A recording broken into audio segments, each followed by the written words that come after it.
Hi, good morning. We're here with Mark from Whittams. How you doing, Mark? I'm all right, thank you very much. Good stuff. If you'd like to just kick us off, we'll head straight in. If you tell us a little bit about who you are, your business, what Whittams does, where you are, and how long you've been doing it for, please. Yeah, sure. No, so Whittams is a sort of motorhome hire business. I suppose that's the easiest way of describing it. Or you can call it sort of, leisure sort of vehicle hire. You can give a few different terms. Yeah. But anyway, motorhome hire. We've been going for 4.5 years, and it's a sort of independent family-run business. It's myself and my wife as a team that do it.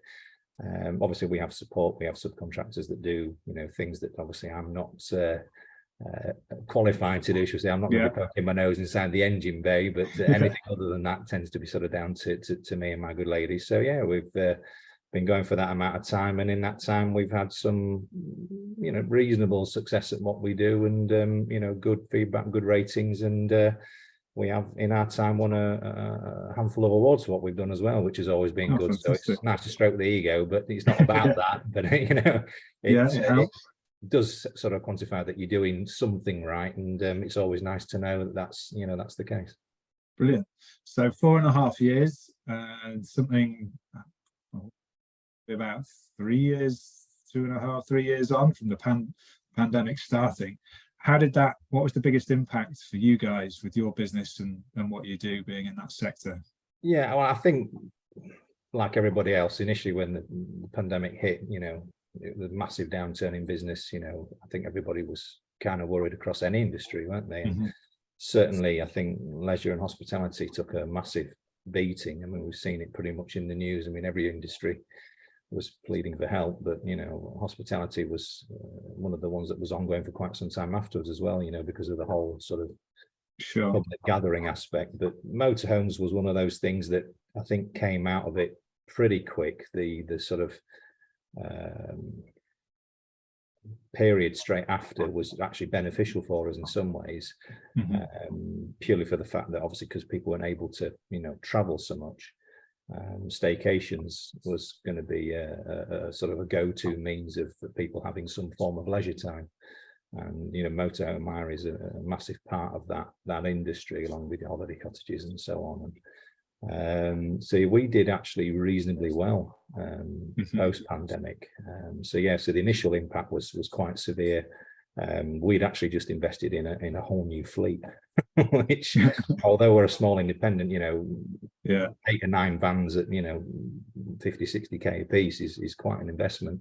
Sure. To suddenly have nothing in, you were kind of going, oh, bit worried. But again, as a small independent as well, because we had started up, I think there were more established businesses in the UK were getting a lot of support. I think the government did reasonably well at providing things for business, but we didn't qualify for anything at all. We didn't have the accounts to prove any kind of profitability at the time, so we had to kind of self-fund that. So we rode the storm, and like I say, we came out of it pretty quick. And the back part of it, we were absolutely inundated, which was good. I think the problem was trying to facilitate the number of inquiries coming in. We had 8 vans at the time, and if I'd had 20 vans, I could have possibly had them all out. But I've always kind of conducted myself in a way where we're not greedy, we're not wanting to sort of overcapitalize, and I think my concern would have been is over gearing the company, because who knows what was going to happen in years 2 and 3, after the pandemic. I didn't want to sort of have that liability there should the fall off happen, and then you'd be too heavily invested. Yeah, makes sense. So in terms of a business, then a couple of actions or 1 or 2 actions you may have taken as a consequence of the pandemic. Was there anything that you changed working practices and that you've kept for the better, or anything? I mean, obviously the distancing regulations at the time were obviously something that kind of made us adapt, and then now that they're sort of all but gone, we have actually adopted some of those things that we'd done. So the prime thing that we did was we invested heavily in video support. So where we would normally do the handovers on the vehicles sort of 1-to-1, and inherently it's not something we kind of really noticed until sort of after the event, but doing a handover can take sort of 30-40 minutes, you know, while you're showing a client around the vehicle, the do's and don'ts, you know, all the things that they would need to use. And I think it was great. You have good contact with clients, and if you're doing customer service, you can have banter, and that's always nice as a customer service one-to-one. But you know, it's like anything else. When they come pick up the van, they want to go on holiday, don't they? So, the videos are something where we do that sort of 30-40 minute approach in advance. They do it in their own time, and they get to watch it again and again. You know, you could do 34 minutes one-to-one. They drive somewhere, let's say Scotland, for instance, is a very popular destination, you know, the 500 coastal route up there. And then you'd always get a call off us them going, oh, yeah, I forgot that, you know. Yeah, I was going to say, how do you remember all the things? It's the trouble is that a lot of it is so easy, but there's just a lot of it, you know, and that's so yeah, videos are something that we invested in, and I did sort of cut my teeth, did a lot of those myself, and hated everything. Yeah, the edits were a choice listening, shall we say? Yeah. But, you know, they came out okay, and we've had very good response. So yeah, we've kept those on, and clients like them because they can refer to them. If actually it's now replaced the printed manual that we used to put in the vehicle, because people like to sort of watch them back while they're on the move, and we get good feedback from the clients about things they want to see extra in the videos. So we're looking at things that we can put into them, you know, down the line, and, you know, constantly sort of enhance that aspect of the business. The only other sort of real change that we had is we always valeted and cleaned the vehicles, you know, within a degree of life. You know, you have to be clean when they go. It's like a hotel room. They've got to be absolutely spot on for people. But we now fully sanitize the vans, which I think is kind of a bit more of a given. You know, people would expect it now. But I think it's just something that we do in the price. We do it as standard. It gives people peace of mind, and it's an element of a must-have, but it's also a nice customer service thing to say your vehicle is, you know, free of whatever 99% kills all the bacteria, this, that, and the other. So yeah, those are about the two main differences. Other than that, we're still very much as we were kind of before. So not a huge service change, but, you know, something in there certainly post-pandemic that made a difference. Great. So in terms of, you mentioned about a peak during the pandemic, and obviously people staycationing at home, and having an influx of inquiries. Where do you see the future is from this point for you guys, and what do you see as the main challenges are going ahead? I mean, there's all sorts of things that you can look ahead in terms of the market. I think staycation still has some growth. I think the more and more time goes on, and I think it's horrible to say it, because, you know, you get those types of things where people, like in business, they have different ways of selling, don't they? Some people sell on feature benefits, some people sell on fear, depending on what you're doing. You know, fire and security, big fear sell. But I think, you know, there's an element of and I hate to say it, fear in the staycation market. You know, people don't want to travel as much through fear of catching something, fear of terrorism, fear of, you know, all sorts of things. And the cost of travel now, you know, cost of living crisis, it's horrible to say it, but that probably would weigh in our favor. You know, motorhomes tick a couple of boxes when you're looking at those aspects, you know, from the point of view of isolating. You're in your own environment in a motorhome. Motorhomes are flexible. You can travel around wherever you want to go. You're not fixed to a hotel or a cottage. So they provide variety within that sort of staycation sector, which you wouldn't get otherwise. So I think there's some growth and stability there for us, but, you know, there are issues arising, you know, certainly within the market, stock availability being one. You know, pandemics hit supply chains massively across pretty much most industries. Rising costs, whether it be, you know, because of, you know, supply chain issues, and now obviously with, you know, global issues with, you know, war and this, that, and the other, that people keep sort of raising as being the cause of cost increases and those sorts of things. So yeah, we're very mindful about, you know, how that's going to impact on the business, and we need to probably change how we do it. See, previously I was changing my vehicles every year, which is not kind of normal. It was just one of our USPs that we had as a business, and that was easy to manage when you could get rid of vehicles within sort of, you know, 3 to 4 months, and you order vehicles were taking 4 to 5 months, and it wasn't too far adrift. You know, ordering a new motorhome now, you're waiting 15 months. Yeah, similar to cars. Yeah. It's just crazy, absolutely crazy. So there are challenges that are definitely there, and I wouldn't want to sit here and pretend I'm some kind of expert and go, oh yeah, the answer is, I think, like anybody else, you put your best foot forward, and Mhm. you try to work through it, and you go through that sort of pain and the learning curve, don't you? And then you find your Sure. ways. I'm working with, people that, again, that have better qualified than me to maybe make comments on that, but like the dealerships and the manufacturers of the vans, and we just see where we go. But we're very much in that sort of early stage. The difficulty for us at the moment is I've taken on another project that they were heavily investing in, and that's taken up time and resource. So whilst I'd like to have sorted out the van issue already, I'm focusing on that for now. So I'm kind of put that one off until sort of next year, and then I'll be tackling that one with all my appropriate sort of partners, shall we call them, who supply me. Great. Thank you for sharing that. So you mentioned about learning curve there. Moving on to yourself as a business owner then. If there's one lesson or learning that you can share that over the last 4.5 years that you've been doing this, that's kind of come out for you, what would that be? I know it's tricky picking one. It is. You might want to share a couple. I'm 47 now, so the stuff I've learned over the years, I suppose it's like anything else, you only learn by making mistakes, and Christ, I've made plenty, I can tell you. Yeah. I think for me, like I've just mentioned, change. The one thing I've learned in business is nothing ever stays the same. I think if you understand that to a degree, it's not like the old days, like, pre-war when, job for life, and, I remember one of my extended family, all the chap now used to work in a broom factory of all things, and that's all they ever did, the job for life type of thing, come out with a pension at the end of it, and that's great. You would never see anything like that nowadays. It's just not that way, is it? So I think if you can constantly innovate, reinvest, accept change, embrace it, use it to your advantage, then that's something that I've learned that would be I think a good lesson to have in business. Definitely, yeah. Nothing stays the same. You've got to grow and continually kind of keep on learning and move with the times. Otherwise, if you're staying still, then effectively you're dying, I suppose, in the context of a business. I mean, you need to constantly look at doing things to compete and improve the service offering, and that's fine. And there are sort of like micro changes within the business that you go.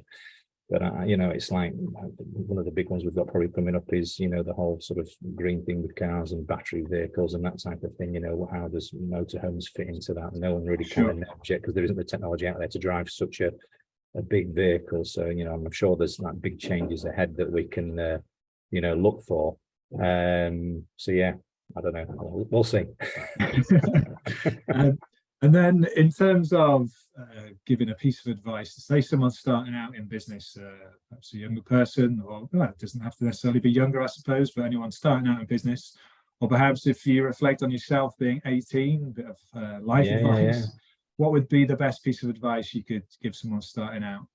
Do you know, I had to think about that the other day, and I think there's probably two things I'd say there. For me, and again, I suppose it's down to the individual. I think if you look at two aspects, personal and financial. So personally, I will probably say that the advice I give is just be yourself. Don't try and, be something you're not. People will buy into you as an individual. So if you're genuine, if you're honest, and people respect that, then they'll invest in you as an individual and therefore benefit the service that you're offering. So I'm a big believer in that. I think people are generally more savvy nowadays, and I think if you come across as not being overly honest or not being genuine, then I think it'll massively have a detrimental effect on your overall performance and business. So it's not to say be scripted or be overly nice or anything like that. That's not the case at all. If you've got a firm belief in something and you're right, then you're confident and you put that forward, and people in business should respect that. Nothing's personal, is it, in business? Or it shouldn't be. So yeah, just be yourself, be honest, listen to what people have to say, and then comment. Don't rush in and try and tell them everything that you want to know. So, put forward what just what you believe. Just listen to what they're saying, understand their needs, and then react. And then maybe from a financial point of view, I don't know, I suppose, don't be afraid to spend, if you're doing entrepreneur, if you're working for someone, it's a little bit different, but I've always worked for myself. So I would say, yeah, don't be afraid to invest, don't be afraid to spend. It's not the whole thing, build it and they will come type attitude, but you've got to be wise, you've got to look after the pennies. But I suppose the key thing in all of that is cash flow. That's one thing you do have to manage. So financially, my advice would be look after your cash flow. You can be as profitable as you want to be, but you have issues with cash flow, and then that can absolutely cripple your business. So that's something I would always ask people to pay attention to. Good advice, thank you. We would adhere to that here as well. So what inspires you to do what you do? Is there anything, or what is inspiring you? It may be books. Yeah, I think that's it. It's friends, family.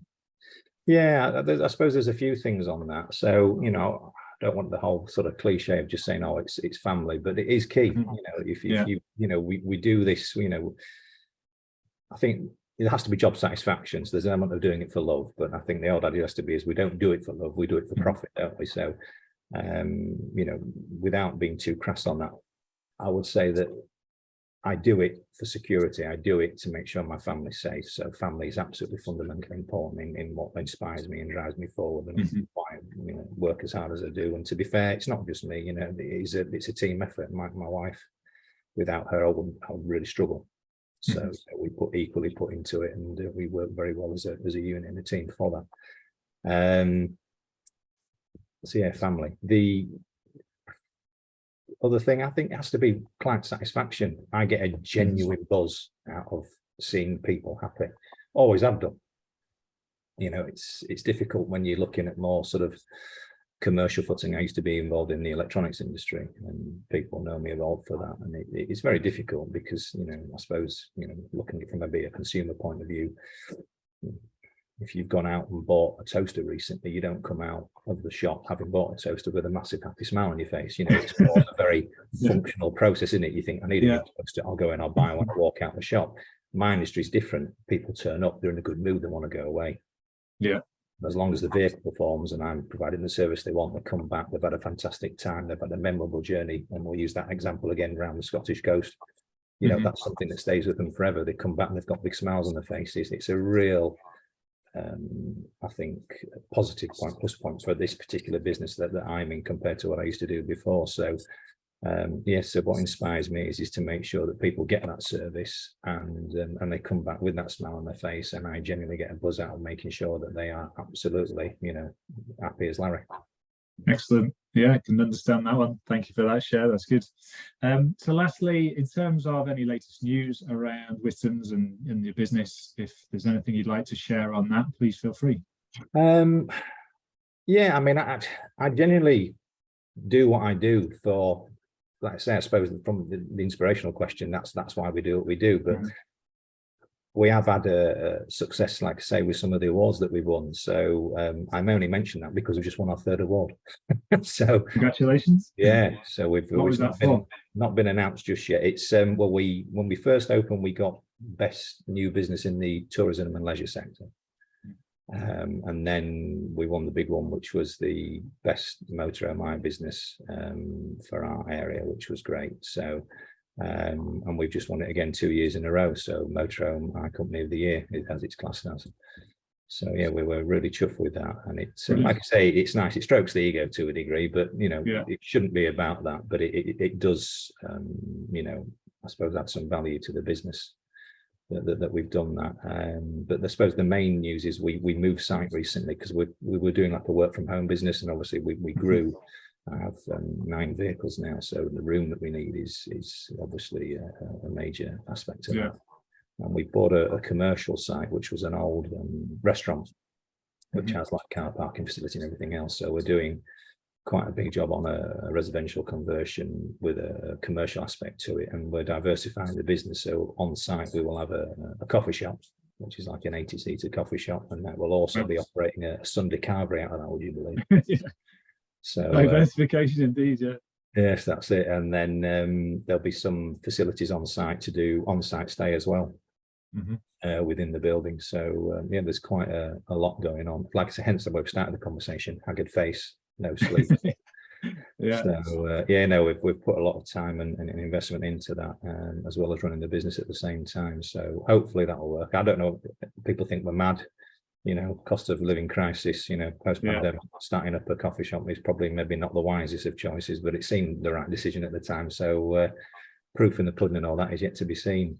Yeah, have faith and believe in yourself and your own abilities. Short-term pain or longer-term gain. That's it. Good stuff. Brilliant, Mark. Great to chat to you. Thank you very much. And yeah, I hope all ventures that you're in at the moment, both sides, the cafe and the motorhome part, goes from strength to strength for you. And thanks again for talking to us. Yeah, sure. No worries. No problem at all. Happy talking. Thank you.